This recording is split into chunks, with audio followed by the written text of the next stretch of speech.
বাংলা চলচ্চিত্রের কিংবদন্তি অভিনেত্রী ববিতা জানালেন, স্বামীর মৃত্যুর পর জীবনে অনেকেই আসতে চাইলেও একমাত্র ছেলে অনিকের কথা ভেবেই আর দ্বিতীয়বার বিয়ে করেননি তিনি।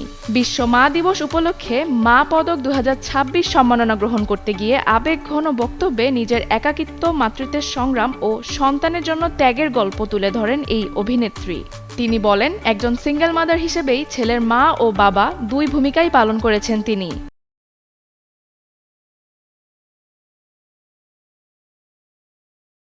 গেল শনিবার রাজধানীর একটি অভিজাত হোটেলে আয়োজিত মা পদক 2026 অনুষ্ঠানে আবুল হায়াতের হাত থেকে সম্মাননা গ্রহণ করেন ববিতা। চলচ্চিত্রে অসামান্য অবদানের পাশাপাশি বাস্তব জীবনে একজন দায়িত্বশীল মা হিসেবে সন্তানকে বড় করে তোলার স্বীকৃতি হিসেবে তাকে এই সম্মাননা দেওয়া হয়।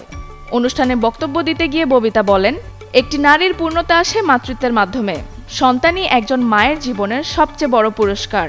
তিনি জানান, 1993 সালে স্বামীর মৃত্যুর পর পরিবার ও আত্মীয় স্বজনের পক্ষ থেকে আবার বিয়ের জন্য চাপ ছিল। জীবনে অনেকেই আসতে চেয়েছিলেন, কিন্তু সন্তানের ভবিষ্যতের কথা ভেবে তিনি আর নতুন করে সংসার শুরু করেননি। আবেগঘন কণ্ঠে ববিতা বলেন, ছেলে অনিককে ঘিরেই নিজের পুরো জীবন গড়ে তুলেছেন তিনি। একজন সিঙ্গেল প্যারেন্ট হিসেবে সন্তানের মা ও বাবার দায়িত্ব একাই পালন করেছেন। বর্তমানে অনিক কানাডার একটি বিশ্বখ্যাত বিশ্ববিদ্যালয় থেকে ইঞ্জিনিয়ারিং সম্পন্ন করেছেন বলেও জানান তিনি। ববিতা আরও বলেন, এখন জীবনের পড়ন্ত বেলায় প্রায়ই কানাডায় ছেলের কাছে যান এবং বাকি জীবন সন্তানের ভালোবাসা নিয়েই কাটিয়ে দিতে চান। মাতৃত্ব নিয়ে কথা বলতে গিয়ে পবিত্র কুরআনের সূরা কাহাফের 46 নম্বর আয়াতও উল্লেখ করেন এই অভিনেত্রী। তিনি বলেন, ধনৈশ্বর্য ও সন্তান সন্ততি পার্থিব জীবনের শোভা। মহান আল্লাহ তাকে সেই নিয়ামত দিয়েছেন।